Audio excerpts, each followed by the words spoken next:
E aí, pessoal, muito boa noite a todos. Que Deus abençoe muito essa grandíssima noite de vocês, ou dia, ou tarde, ou manhã, ou madrugada, ou dependendo de quando você está assistindo esse vídeo, né? Porque eu tô gravando de noite, você pode assistir de manhã ou de tarde. Então, para você não vai ser de noite, vai ser de noite para mim que eu tô gravando de noite.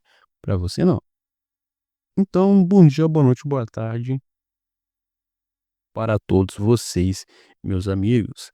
Hoje a gente vai falar sobre o filme O Hulk, incrível Hulk, um Hulk Smash, que é nada menos, nada mais. Quer dizer, pessoal, desculpa aí, né, velho? Eu acho que a gente vai falar sobre o Hulk 2. Ou é o Hulk 1 mesmo? Não, vamos falar sobre o Hulk 2, né, gente? Ou é o 1? Vou falar sobre o Hulk 1, né, gente? Eu tenho roteiros pros dois, Hulk 1 e Hulk 2. Mas vamos falar sobre o Hulk 1, que é melhorzinho, né? A gente pode fazer ó. A gente, a gente pode fazer um vídeo fazendo uma análise sobre o filme do Hulk 2 também, caso vocês queiram, tá, pessoal? Dependendo de como for a recepção desse vídeo aqui, a gente grava aí também uma análise do Hulk 2, tá? Então, pessoal, vamos lá. Esse vídeo não é o filme do que tá aí no título, tá, pessoal? O que a gente vai fazer é apenas uma análise do filme, tá? Uma análise crítica. É uma análise crítica sobre o filme, sobre as informações que a gente tem sobre o filme, questão de roteiro, questão de elenco, de produção, recepção, notas, críticas, esse tipo de coisa, tá? A gente não faz distribuição do filme, tá, pessoal? Porque o filme, até porque o filme Hulk é um filme protegido por direitos autorais, tá, pessoal? Então, se você quiser assistir esse filme, recomendo você procurar aí pelos canais oficiais das distribuidoras que você vai estar conseguindo assistir ao filme, claro, pagando as assinaturas dos streamers, tá, pessoal? Se vocês quiserem, eu posso estar deixando aí nos comentários, tá? Em qual streamer você vai acessar para estar conseguindo aí encontrar o filme para você poder assistir, tá, pessoal? Como eu disse, gente, esse filme ele é protegido por direitos autorais, tá? Para você assistir o filme, você tem que, querendo ou não, fazer aí a assinatura para poder estar consumindo o filme. Nesse caso, você pode assistir na Prime Video, tá, pessoal? Na Prime Video lá você acessa, faz aí a sua assinatura e você vai ter acesso a todo o catálogo da Prime Video, incluindo nele lá o Incrível Hulk, o filme aí de 2007, ok? Então é isso aí. Pessoal, antes da gente começar aqui a análise do nosso filme, eu queria dar um recadinho muito importante para vocês, tá? E depois desse recadinho aí que eu vou passar para vocês, a gente vai partir para nossa análisezinha do filme, viu? O análise do filme a gente vai analisar um pouco do enredo. Se der, a gente pode falar um pouco também da questão da produção do filme, mais ou menos. Coisinha básica aí para vocês, tá bom? Para embasar a opinião de vocês, se vale a pena não assistir. Então fique com o recadinho, depois do recadinho, vamos para nossa análise. Bom, meus amigos, não sei se já é de conhecimento de muitos, mas este canal ele não exibe a obra cinematográfica completo, completa. Neste caso, se você estiver buscando assistir o filme completo, eu recomendo que você procure pelos canais oficiais da distribuidora e assista de maneira legal, tá, pessoal? Evitem pirataria, pirataria é crime, mas eu não tô aqui para te segurar. Se você quiser piratear, fica à vontade, a vida é sua, a consciência é tua. Eu mesmo faço coisas, relacionadas, mas eu não é um assunto assim entrar em pauta no momento. Porém, as diretrizes do YouTube não permitem que eu poste o conteúdo para vocês, mas aqui na análise você vai sair com um entendimento legal sobre o assunto. Então, muito obrigado a todos que assistiram até aqui e agora eu vou deixar vocês com a análisezinha do vídeo, beleza, pessoal? Muito obrigado e aproveite.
E bom, pessoal, tendo dito tudo que me fora necessário hablar para ustedes, vamos lá iniciar com O Incrível Hulk, pessoal, que é um filme estadunidense de super-herói de 2008, perdão, falei 2007, 2008. É porque eu tô com sono, gente, eu tô meio aleatório, meio aéreo. Ele é baseado no personagem Hulk da Marvel Comics e foi produzido, claro, pela Marvel e distribuído pela Universal Pictures. Também ele é o segundo filme do universo cinematográfico Marvel e foi um filme dirigido por Louis Leterrier, com um roteiro do Hulk, aliás, com um roteiro de Zack Penn, estrelado por Edward Norton. Então, no filme, o Bruce Banner se tornou o Hulk como um peão involuntário de um esquema militar para revigorar o programa Super Soldado através da radiação gama. Então, em fuga, ele tenta se curar do Hulk antes de ser capturado pelo General Tadeus e Thunderbolt Ross, mas seus piores medos são percebidos quando o soldado Emily Blonsky se torna uma criatura similar, só que muito mais bestial do que o Hulk. Então, pessoal, o desenvolvimento do filme ele foi completo aí ele começou, na verdade, em 2006, onde o Leterrier, que tinha se manifestado interessado em dirigir o filme Homem de Ferro, foi trazido para dirigir e Penn começou a trabalhar em um roteiro que seria muito mais próximo dos quadrinhos da série televisiva de 78. Então, em abril de 2007, Norton foi contratado para interpretar Banner e para também reescrever o roteiro de Penn. É a fim de distanciar do filme de 2003, o Hulk, de Ang Lee, e estabelecer sua própria identidade como um reboot, embora não tenha sido creditado pela sua escrita. As filmagens aconteceram, né, principalmente em Toronto, em Ontário, e além também das filmagens de Nova York e no Rio de Janeiro, onde a gente tem aquela fuga lá insana. E de julho, aconteceu tudo entre julho de 2007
Mais de 700 efeitos visuais, pessoal, de tiros foram criados em pós-produção usando a combinação de captura de movimento e imagens geradas por computador para completar o filme, né. Então o filme ele tem bastante CGI. O filme Incrível Hulk estreou em 8 de junho de 2008 no Anfiteatro Gibson, em Universal City, na Califórnia, e foi lançado nos cinemas em 3 de junho de 2008, recebendo algumas críticas geralmente favoráveis pelos críticos depois do lançamento, e alguns elogios dos críticos também foram principalmente para dar sequência de ação e a apresentação do personagem principal. Então o filme arrecadou, pessoal, mais de 263 milhões de dólares em todo o mundo, o que é um número legal, né, até porque ele teve um orçamento de 150 milhões de dólares, então 200 cacetada é um número interessante. O Norton, pessoal, ele foi definido para reprisar o papel de Banner no Marvel The Avengers e qualquer outro filme do CM com personagens, mas ele foi substituído posteriormente pelo Mark Ruffalo, que assumiu um contrato para interpretar o personagem em todas as possíveis sequências. Então a gente teve o Hulk substituído, que eu acho uma parada meio paia assim, né, cara, porque pra mim o verdadeiro Hulk, o melhor Hulk, o Hulk mais Hulk, é esse Hulk aqui do 2. Mano, porque esse Hulk ele já tem uma aparência completamente bestial, então tipo assim, pra mim é uma parada muito massa. Sem contar que o Hulk em si é uma criatura sem controle, velho. Ele não é um herói, ele não é esse tipo de coisa.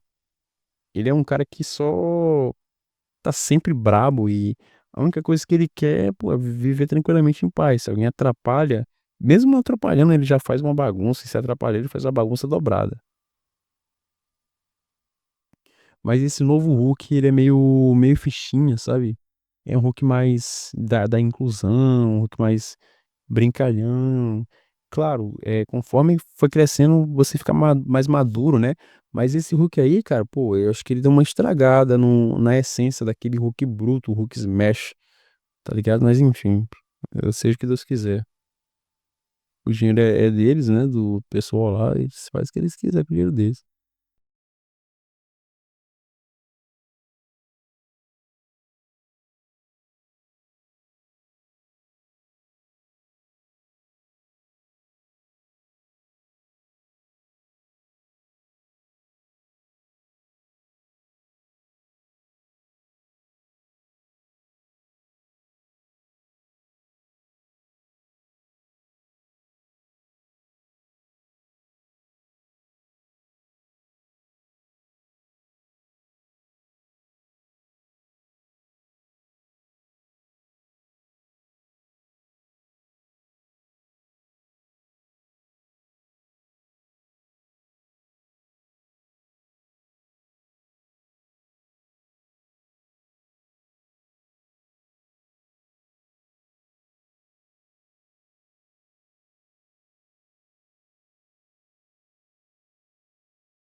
Então a gente tem um pouquinho do enredo do filme para poder trazer aqui para vocês.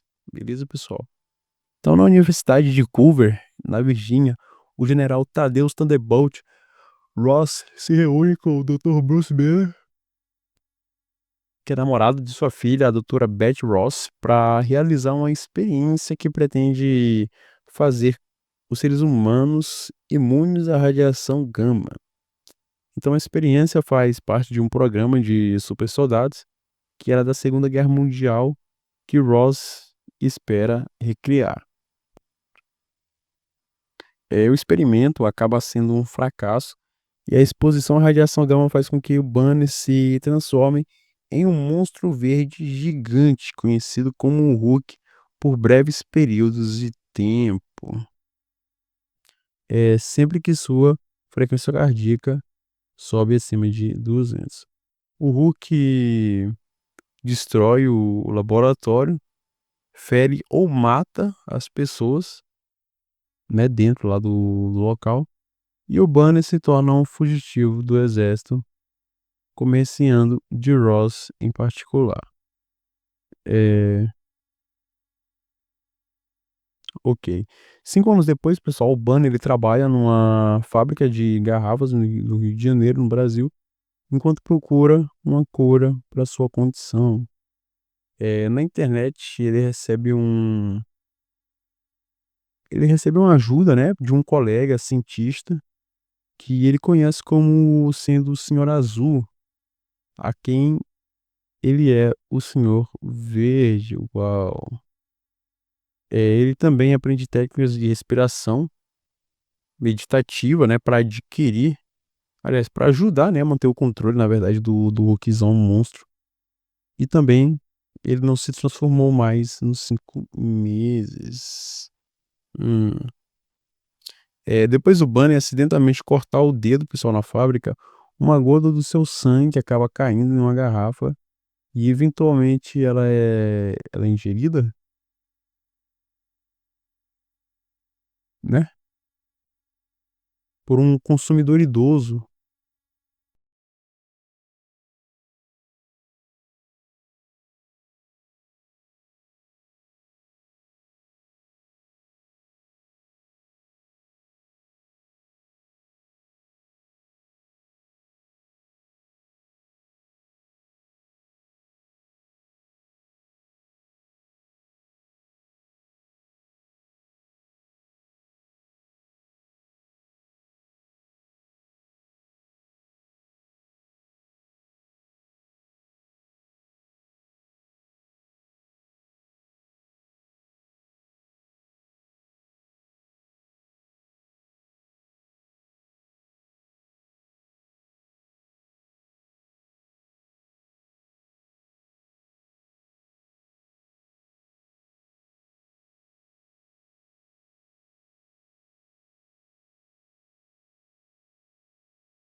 em meu Deus, cara, calma aí que tem uns nomes que são bastante complicados, pessoal. Milwaukee, Wisconsin, dando-lhe uma doença de gama.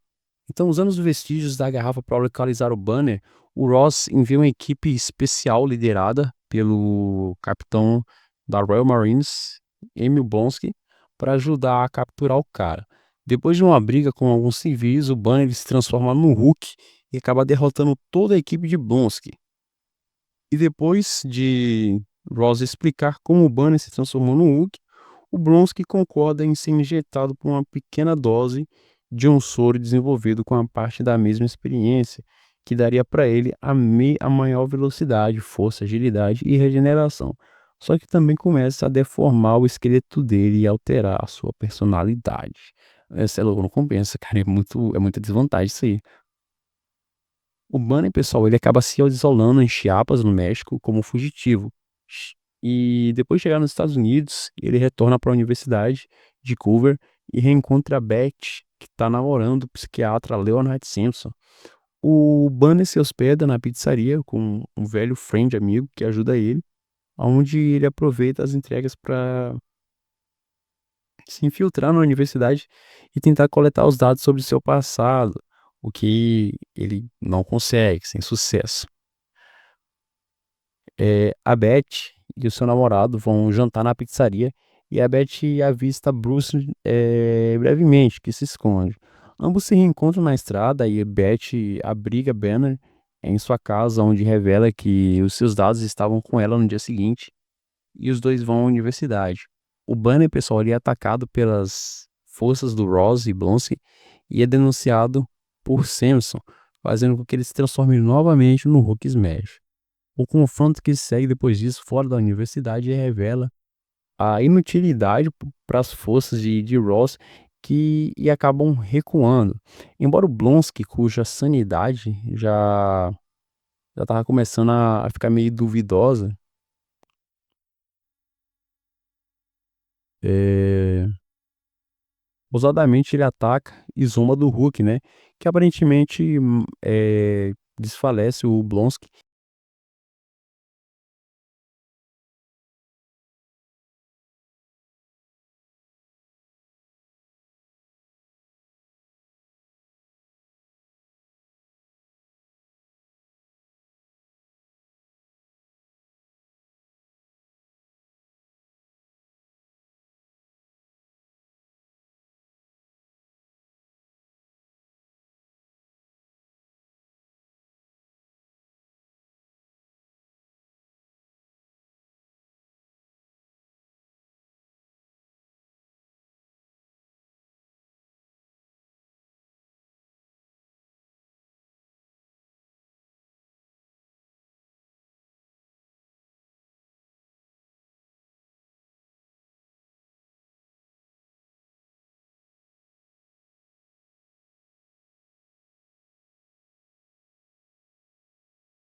e foge com a Beth. Então, depois de voltar à verdade, o biólogo celular, o Dr. Samuel Stearns, diz para o Banner que ele desenvolveu um possível antídoto para sua condição. Então, depois de um teste bem-sucedido, ele avisa a Banner que o antídoto possivelmente só seria capaz de reverter cada transformação individual. Ou seja, não seria uma coisa que resolveria o problema dele para sempre, né? Sempre que ele fosse transformar, ele teria que tomar essa bosta aí. E pra mim não compensa. Não compensa nem um pouco. Então, isso aí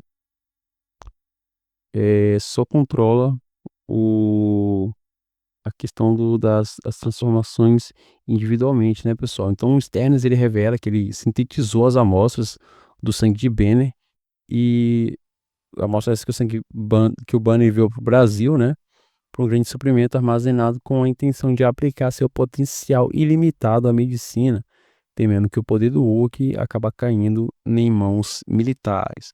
O Banner deseja destruir o suprimento de sangue para evitar que isso aconteça, né, pessoal? Que a sua tecnologia não, né? Que o negócio lá de descoberta dele acaba caindo em mãos indevidas. Enquanto isso, o Blonsky é revelado como tendo sobrevivido às batalhas e ele tá completamente curado agora de tudo, viu? Da doença dele. Ele se junta às forças de rua enquanto para uma terceira tentativa de levar o Banner em custódia. Eles têm êxito, mas o Banner, juntamente com o Belt, são levados em um helicóptero, né? O Blonsky fica para trás e o Foster Stern é injetá-lo com sangue de Banner para ter o poder do Hulk. Então o Sternes ele adverte que a combinação da fórmula do super soldado e do sangue do Banner poderia transformar ele em uma coisa meio abominável, meio bizarra, abominável. Mas o Blonsky ele insiste, né? Então a experiência transforma o Blonsky numa criatura com tamanho e força que supera a do Hulk, mas deixa ele maluco. Tipo, não compensa. Então ele acaba atacando o Sterns, que recebe um pouco do sangue de Banner em um corte na testa dele, fazendo com que ele comece uma mutação também.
Então o Blonsky acaba causando um tumulto no Harlem, percebendo que o Hulk é o único que pode parar o Blonsky.